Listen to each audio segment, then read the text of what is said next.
We finally got contract details for the Bengals' new right tackle, Lael Collins, and we'll take your questions in this weekend's mailbag. You are Locked On Bengals, your daily Cincinnati Bengals podcast, part of the Locked On Podcast Network, your team every day.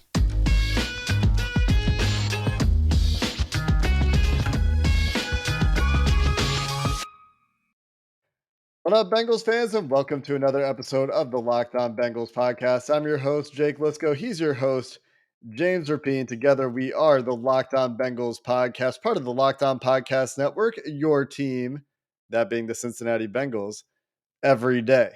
We're on YouTube, of course. If you're new to the show and you're listening on an audio device, we're also available on YouTube and free and available everywhere you get your podcast. Thanks for making us your first listen and subscribing on YouTube or following on that audio platform.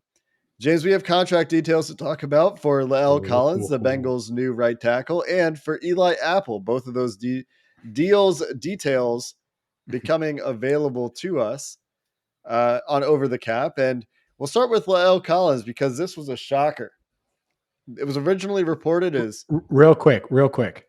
Just spoiler for those wondering. Okay. Lael Collins makes more than Jake and myself.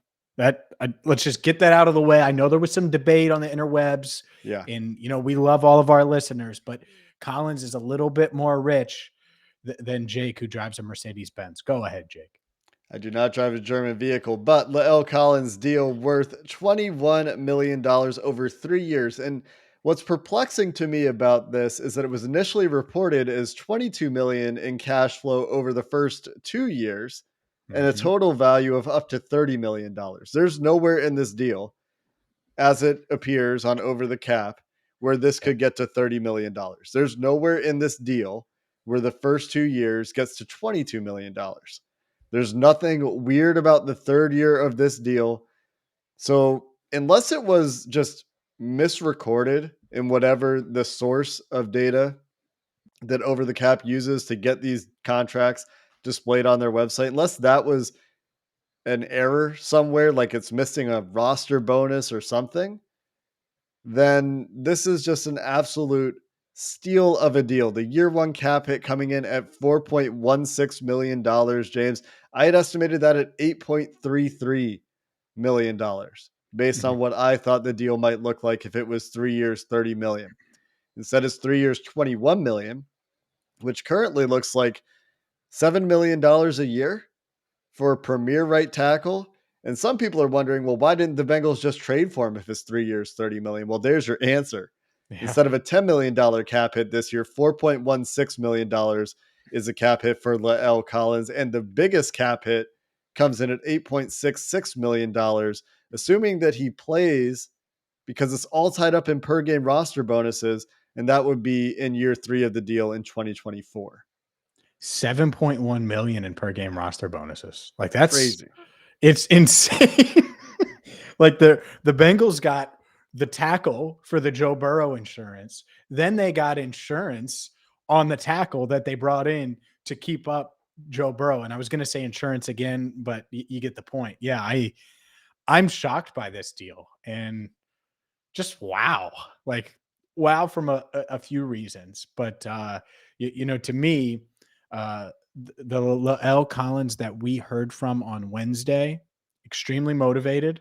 And that's why I mentioned to you, like, I thought there was a scenario where maybe he does take a 1-year deal to kind of reset himself, and the cap goes up next year and kind of show everyone that he can be maybe a Pro Bowl right tackle and check the market again. And instead, the Bengals have him locked up and they're not committing huge money to him. And it's crazy. You were looking at the Over the Cap, and I was looking at your tweet, and I know it's not the cap allotment this year. You said it's over $4 million of a cap hit, but $1.2 million in base salary, like for 2022, it's much lower than I think anybody could have anticipated. And that's good, because as we'll get to in the mailbag, there are some areas that the Bengals will probably need to address outside of the draft with proven players. And what's crazy about this whole thing, James, to me, is that $7 million a year ranks 10th among right tackles. If you were to look at left tackles, it would be like 25th. The payment gap between left and right tackles continues to persist in the NFL. I don't really understand it. Mhm. But for right tackles at the top, there's like 5 guys, and then there's a huge drop off under $10 million from $17 million for the 5th guy at right tackle, who's Taylor Moton, to Chuck's Okorafor, who the Steelers are paying more per year than the Bengals are paying Lael Collins. 9.75 versus $7 million. On the left tackle side of things, you have to go all the way down to Cam Irving, Andrew Thomas, who's a rookie, to get to $7 million a year.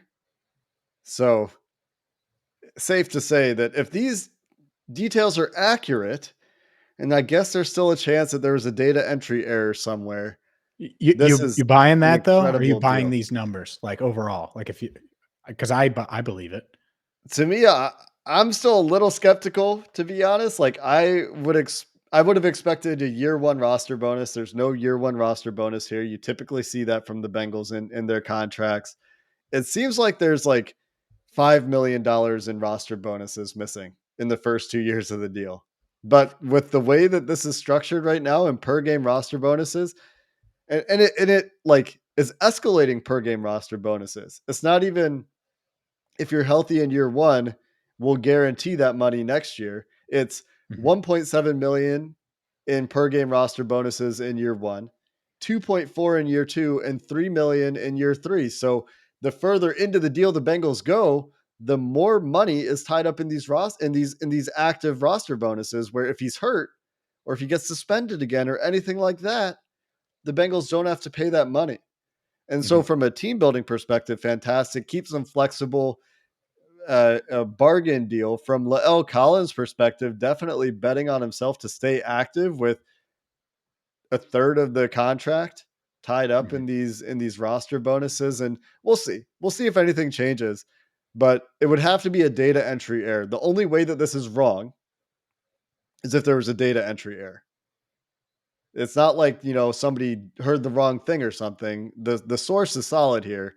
If the source had an error, that's the only way these details end up incorrect. And so I wouldn't expect it to change. It's just my instinct is like, this can't be right. This is too low, which Yeah. maybe just speaks to how good of a deal it is. Yeah, maybe it does, and it also if what if I told you that Collins's cap hit was going to be what, less than $1 million more than Eli Apple's? That would have made your head roll, and yet that's the case with Eli Apple's 1 year deal. Yeah, it's one of those things where people like sometimes suggest crazy contracts and you're like, yeah, but he's never going to sign that. And then the player does. Or it's like Kevin Zeitler last year where we know the Bengals offered him way less than the Ravens, Mhm. but then Lael Collins just took the deal. You know what I mean? Mhm. It's like he did have a bigger offer. And so that's the thing. Maybe he just took less. He talked about it in his press conference. He talked about money not being as important as championships with a capital S. So it could be that. You talked about Eli Apple, James, $3.75 million cap hit for Apple. The contract appears to be I'm a little bit confused by it, the way that it's structured. Again, per game roster bonus is $500,000. Those are all likely to be earned because he didn't miss a game last year. $1 million signing bonus. So there's good earning potential here for Eli Apple, but again, doesn't really look like starter money to me. I think the Bengals are still planning on acquiring a corner, whether it's in free agency or the draft. Yeah, I think that's fair, and I think that's one of the many topics we'll hit coming up next as we dive in to the mailbag. It feels like it's been a while, so I'm excited to dive into your questions in the mailbag. But first, it's also that time, Sweet 16 time in college hoops, and that means you got to get to BetOnline, your one-stop shop for all things sports wagering, the latest props, odds, player props, anything you could look for or want. BetOnline has you covered in one spot. Their site is easy to navigate, it's easy to use. It's been newly designed and recently updated. So whether you're on your mobile device, whether you're on your laptop or PC, BetOnline is a one-stop shop for all your sports gambling needs, not just basketball, not just college hoops or NBA.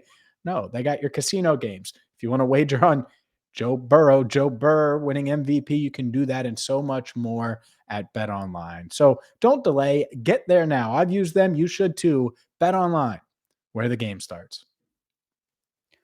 James, before we dive into the questions, really quick, just want to hit on the overall salary cap picture. We didn't get there in the first segment, although I know we intended to. So currently, the way that I see it is that the Bengals' official cap space number for top 51 accounting, I think over the cap is pretty on the spot here. They might be missing one deal. They have it at 19 million.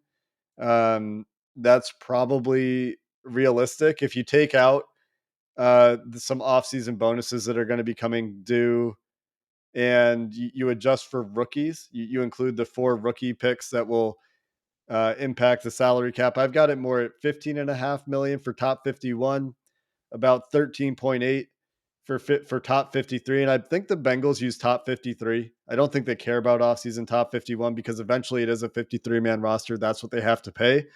I Mhm. believe they also account for the salaries for practice squad players. That's just south of $3 million over the course of the year that will be on the salary cap. So once you factor that in, I have it really close to $11 million in cap space. So how much of that they spend, they could do a bunch of small deals because of the offsets. That's going to push other contracts off the roster and off the eventual 53-man roster.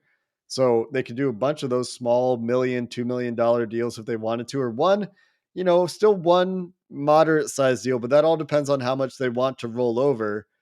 Because if they want to roll over $6 million or so, then you're down to like $5-6 million in effective cap space for the Bengals. So that's where I see the cap situation. Just an update there in case anyone was curious. And that I think speaks again still to, like we've talked about all week, extensions for internal guys, potentially Jonah Williams, Jermaine Pratt, uh, Von Bell, etc., or some of those smaller deals for veterans.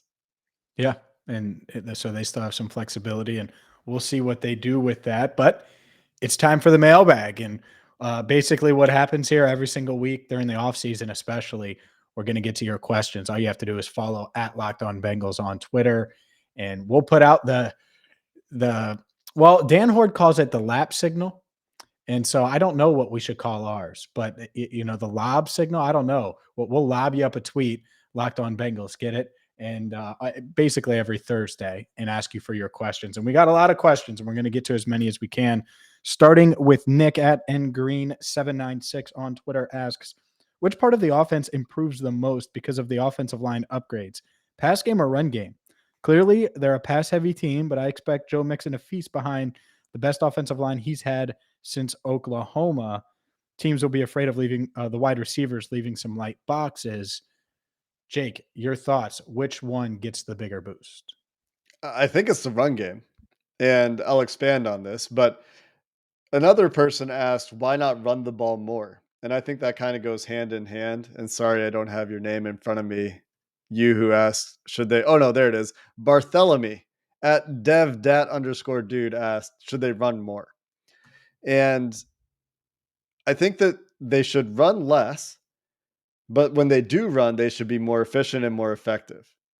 And so here's why I think the run game benefits more. Joe Burrow found a way to make it work in the pass game. He was already really good despite how crazy things were around him, despite the muddy pockets, despite the sacks, and that all will get better. But I think that especially Lael Collins, they added a really good run blocker at right tackle. They added some guys that should be able to get some movement on the interior of the offensive line on the right side. And Jonah Williams, I think, is going to take a step this year.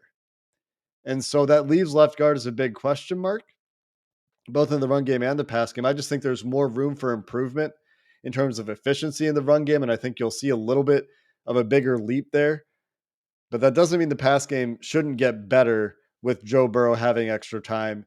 He should only get more efficient and effective too. I think that he was able to overcome more. So there's less room to leap. Although I do think there should be a leap than there is on the running game side of things. James, I wouldn't be shocked if you disagree with me here. What do you think? You're starting to know me pretty well, my friend, because look, I think it's the run game should be better. No doubt about it. I agree. Collins is a better run blocker than he is a pass blocker.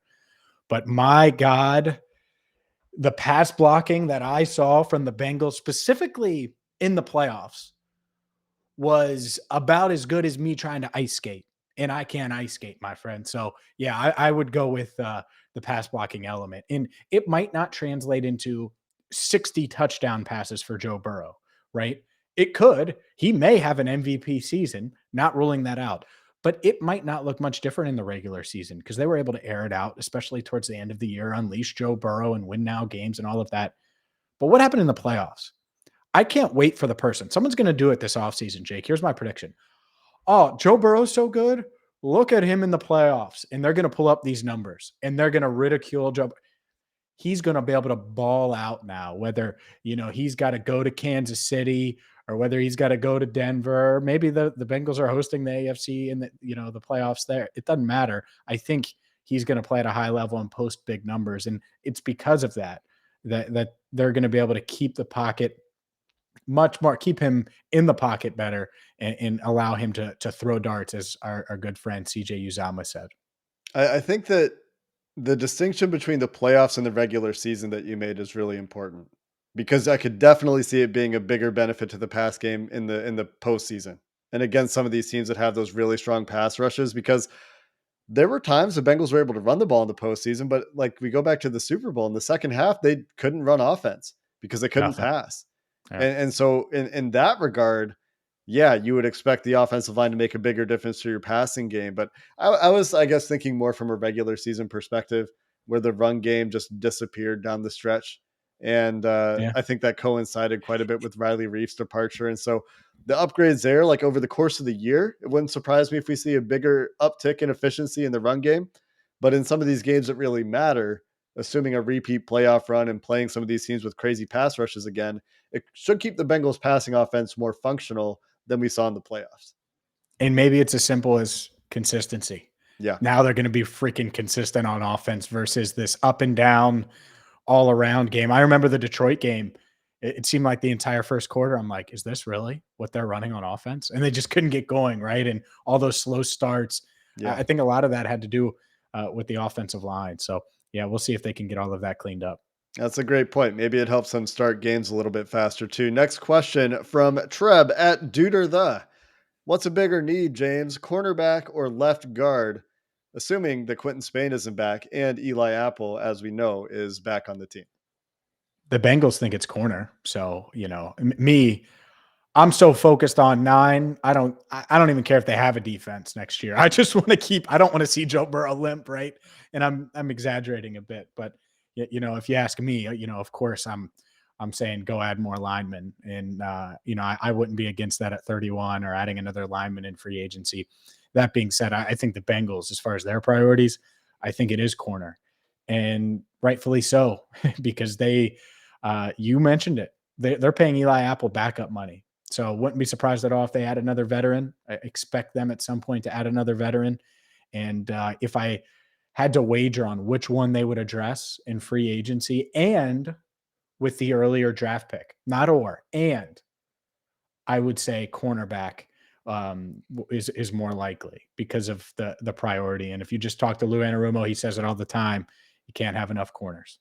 Yeah, and you consistently see mocks right now, even after free agency, picking an interior lineman to the Bengals. Saw Tyler Linderbaum and Daniel Jeremiah. Saw Kenyon Green in the Athletics mock draft that went up on Thursday morning. And so around the around the league, around the national media, it seems like they still see left guard as the bigger need. But I agree, James. I think the Bengals think it's probably corner. If you were asking me, I would also say left guard. I would say that if you could solidify the entire Yep. offensive line across the board, Do that's it. probably doing more for you Mhm. than whatever the marginal difference is at corner. Because while Eli Apple doesn't appear to be an all-star by any means, he was serviceable for most of the year. And Mhm. I know we gave him a hard time, and I know that I'm still looking for an upgrade after the Super Bowl and after the playoffs. But man, if you could just solidify that offensive line, maybe it doesn't matter, right? Yep. Maybe you can deal with giving up an extra touchdown on that side of the field when it happens. I don't know. Ugh. But unlike you, James, I do think the Bengals still need a defense. And that ties into one of the questions that we got that I think I'm going to be interested to answer in a minute or two, asking about what the Bengals can do to sustain their window and extend it as long as possible. So we'll wrap up the mailbag with some questions like that coming up next. But first, well, we got to solidify your eating habits, your nutrition with the number one protein bar on the planet. If you haven't had a Built Bar yet, well, maybe you're a first-time listener because I've been talking about these for years. It's the number one protein bar on the planet. I had them long before I was in Cleveland when I discovered these Built Bars, and they just happened to start sponsoring the podcast right as I was transitioning back and joining Jake here on Locked On Bengals and rejoining the network. And well, they're awesome. They're covered in 100% chocolate. They're low in calories. They're low in carbs. They're high in protein. And so I have one every single day. Post-workout, you get that protein punch. But you don't have to go to the gym to get the effects of Built Bar. It can help you in a variety of ways, whether you're just looking for a healthy snack in the middle of the day in between meetings. So check them out right now at built.com. Use promo code LOCKED15. You're going to get 15% off your order. Again, get 15% off and get the number one protein bar on the planet at built.com with promo code LOCKED15. James, before we go back into the mailbag, I've got a something for you to react to. I'm not sure if this is true, Uh-oh. but someone claiming to be an insider for the NFL Network and NFL.com What's their handle? need more. No, this is fake. There you go. Okay. There you go. I've been convinced it was fake. People got to be better about what they retweet onto my timeline, man. I'm very selective about the people I follow in the first place. And What did it somehow say? What did it say? AJ Green has a visit with the Pittsburgh Steelers scheduled. Somehow that still makes it onto my timeline. God. Jeez, oh, peace. They almost got me. Ask when you made me read the name, I figured it out. All right, let's get back to our regularly scheduled programming here. We have a number of questions about the Bengals getting back to the Super Bowl and about sustaining their window. I think they all kind of go together, James, and contribute to a big conversation that we can have here. First is from JLD Today at JLD Today on Twitter. What's the biggest obstacle to the Bengals returning to the Super Bowl, in your opinion? And then Melissa Gronenwald at Gronen W7. How are you feeling about the stacked AFC and the Bengals odds? The Browns have better odds than the Bengals. Is that an overreaction to Watson? And then the last one is when you look at the offseason and the look around the NFL, has it reached a point where the most Super Bowl runs a team can make is over a 3 to 4 year stretch, like Kansas City, who just traded Tyreek Hill? Is the window to win championships tighter? And are the Patriots just really an outlier? I think all these things go together, James. Mm-hmm. So thinking about how the Bengals get back to the Super Bowl and how they sustain that window as long as possible, let's focus first on this year. What do you think is the biggest obstacle for the Bengals to overcome if they want to run it back in 2022? Well, there's a couple things, because they did have some luck go their way, but to me, it's pretty simple, and they've gone, a step towards doing it. Is if you keep Burrow upright, there's a chance. I turned to Paul Dehner Jr. today at the University of Cincinnati's Pro Day, and I was like, there's a chance, because we were talking about the AFC and kind of having this conversation, and it's easy to have because it's so loaded, that the Bengals have the best quarterback in the league. Not the fifth best, not the third best, not the eighth best, the best. And so the window part is open as long as you have that. But the reason I've joked about not giving a damn about the defense, and you don't even need a defense, and just if you can keep him upright and put him in a position to succeed and not just put up numbers. He's had to overcome a lot. But if you do that and suddenly you look up and you realize, well, damn it, Joe Burrow is the best. He's better than Patrick Mahomes. He is better than Aaron Rodgers. He is better than Russell Wilson. He is better than Josh Allen. And I'm not saying he is, but there's certainly a path for that to happen. And no one can completely rule that out after what we've seen from Burrow for 2 seasons. So how do you get the most and maximize the most out of Burrow and make sure he reaches his full potential as a player?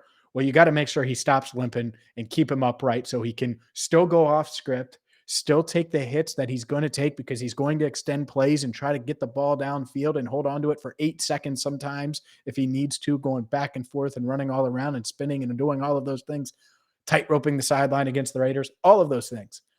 You want him to be able to be fully unlocked. And so for this year, that's a big part of it. Get the line to a point where he can be fully unlocked. And he's still not going to be perfect at, 25 going into 26 years old in his third NFL season. But damn it, he's got MVP potential, and you want to fully unlock that. And part of that means depth too. What if T. Higgins misses 8 weeks or Jamar Chase is out for a bit? Like they have some areas that they need to address with guys that hopefully can make not huge plays, consistently, but big plays when they need them to if some of these receivers get banged up. Yeah. And you can kind of tell that it seemed like there might have been a plan to address depth at wide receiver early in free agency. It sounds like they maybe when L. Collins actually became available, they decided they were going to focus on that. And Trenton Irwin Yeah. comes back and Mike Thomas comes back at that point as they decide to divert their attention and their funds to the right tackle. I think you mentioned this, James, but to me, it's the biggest thing is health. You mentioned that they had some luck in the health department. You Mhm. look around the league, the two teams that made it to the Super Bowl were two of the healthiest teams in the NFL. In the playoffs, the Rams had no depth to speak of on that roster. They were an incredibly top heavy roster, but those guys were healthy. Their stars were largely healthy. Mhm. That's how they won the Super Bowl. For the Bengals, I think the turnover variance will need to continue to be in their favor. I think they had a little bit of defensive turnover luck, while Joe Burrow was also unlucky with the amount of interceptions he threw. Mhm. So that regression happening on the Joe Burrow side of things, where the interceptions stay minimal the way they did for most of the second half of the year and in the playoffs, and the defense continuing to turn up those turnovers, whether it be fumble recoveries or interceptions of their own. I think that's pretty big. It'll be interesting to see if Evan McPherson keeps up his stellar rookie year. I expect him Yeah. to, but you can look around the NFL for other examples of similar, not as good as McPherson's rookie year, who's like doing record-setting stuff, but similar rookie years where you had kickers that were great from 40 plus, from 50 plus, who never got to that point again in their entire career. I'm not saying I expect that for McPherson, but if that does happen for McPherson, well, how many games did he end up winning on those long Mhm. kicks if that doesn't recur? And I'm not sure how stable that is. I would expect that he should continue to get better. He's a young guy. There's no reason to expect him to have a downturn. I'm just acknowledging the possibility of some regression there. But Mhm. I think those are the two biggest things is how will the defense kind of respond this year, I guess. Defense being incredibly unstable for year to year for performance year over year. So will they get another good performance out of their defense? Will they be able to run back this idea of holding Kansas City's offense to 3 points in the second half twice? That kind Mhm. of thing. Will that come up again this year, or will it be more like, well, as we all thought, the potent offenses are doing what potent offenses do, and that's what I'm expecting for the Bengals offense. And so to me, the Bengals offense isn't an obstacle. I think that they should be better this year, especially with the stabilization we've talked about in the offensive line. But this is why the defense does matter to me, is because depth is so important on that side of the ball. And having guys that can go out there, not be total liabilities when injuries do start to pile up, I think is really important. And that kind of feeds into Chuck's question about and Melissa's question about the stacked AFC and how you keep the window open, because there Mhm. are all these quarterbacks in the AFC and all these young players going young quarterbacks in the AFC and players going from the NFC to the AFC. I thought there was a pretty interesting conversation today surrounding the Tyreek Hill trade and how for the Chiefs they have these bad contracts and Frank Clark and they're paying Joe Tooney all this money, and they had to do that to fix their offensive line. But as a result, they had to trade Tyreek Hill, and now they have to find a way to put those $30 million and all those draft picks to use to solidify their team and get back to the playoffs. And so this idea of going all in that Bengals fans want might actually be wrong. That might not be the way to keep yourself in a sustainable contending window. And instead, maybe what the Bengals are doing is right. And I'm just positing this as a hypothesis. Maybe it's right to keep your future cap flexibility there, build your depth, keep yourself in the conversation, if you have the quarterback, keep yourself in a place where he's going to be able to make that postseason run. And as long as you keep giving yourself that opportunity and kind of try to sustainably build that window, you have to obviously draft well to pull this off. Then maybe that's the way that you pull off a Tom Brady kind of dynasty. Well, just to go back to the one part of one of the questions we're addressing here. Yeah, the Patriots are the outlier in sports history, not just NFL history. It just doesn't happen. I mean, 2 decades, two separate Hall of Fame careers with one, Bill Belichick too, 2 separate just runs where they just crush it and are winning Super Bowl after Super Bowl. So that's the outlier. That's certainly not the expectation for anybody. I can't have that expectation for Burrow or Taylor, even if they're as good as those guys. It's just hard to do, and luck and everything that's involved in that.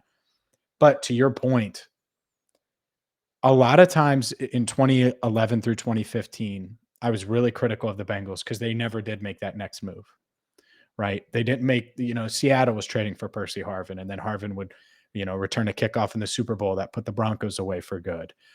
They were trading for this guy or that guy, and that's one of the moves. But there's 1,000 moves that happen in the league with these contenders.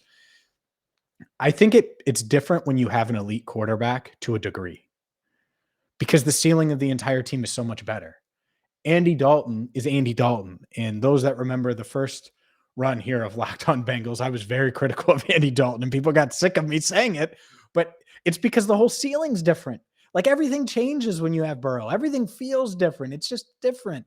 And so, yeah, like you don't want to go all in for 2 years because that's not what you're gunning for. You want the sustainable thing. That being said, that doesn't mean not be aggressive. And that's what I think you can be all in to a degree while also being all in 2023 and all in 2024 and winning championship after championship. And I think that's what the Bengals are trying to figure out. And I'm not saying they're perfect because I don't think any organization is, but they also don't want to look up and have Joe Thuney making $22 million in 2023.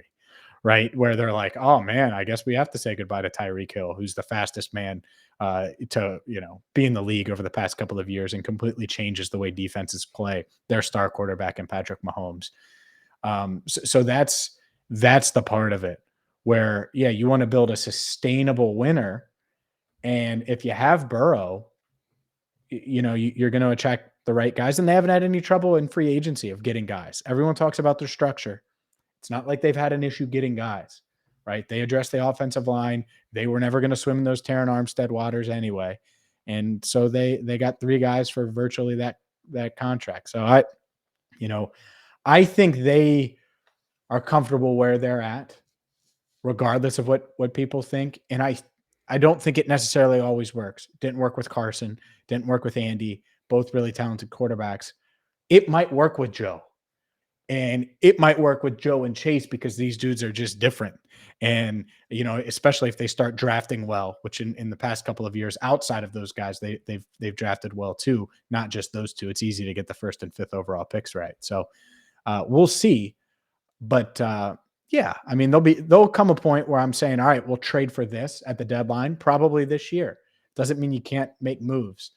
At the same time, I get having 2023, 2024, 2025 in mind, as well as, trying to do your best to win this coming season.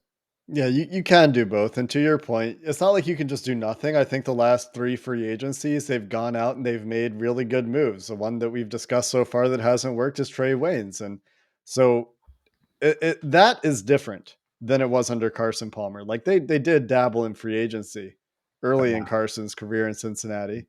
Didn't really do it while Andy Dalton was in town. It was a lot of let's keep our own guys and let's try to develop and try to run it back. So that is different. But how about you respect AJ Hawk? Okay. But they are still doing business largely the same way. They're still kind of putting those same deals together for these free agents that they're bringing in. They're not deviating from their structure very much. They are cutting guys. And that's not something they used to do. Their dead cap hit over $9 million this year is probably the biggest it's ever been. Leon Hall. Come on back, $9 million. What?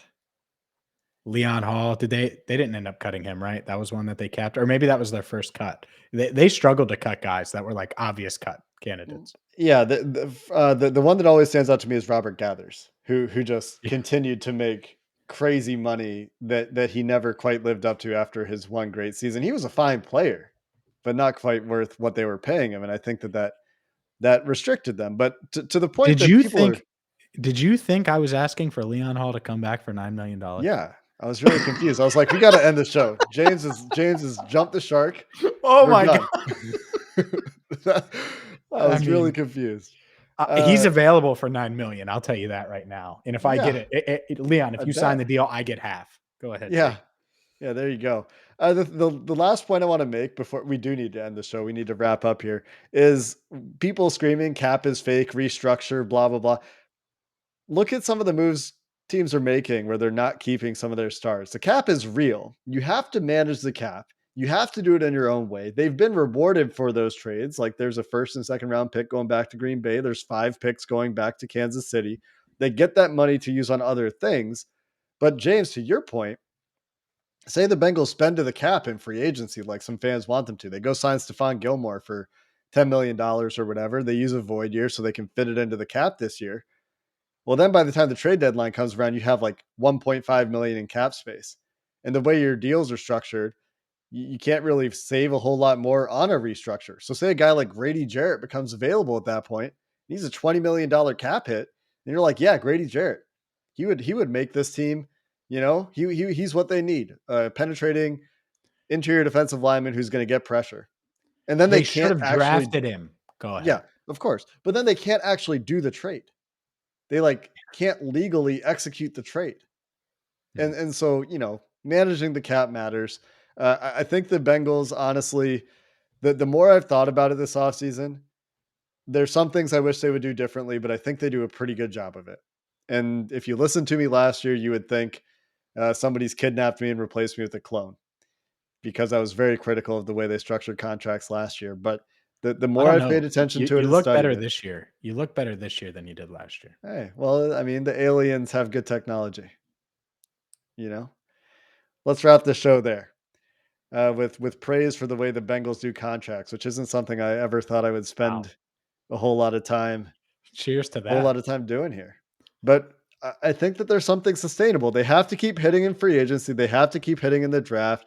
They have to do a good job of retaining their key players. And we'll see if they're building something here for the long term or if this is a flash in the pan.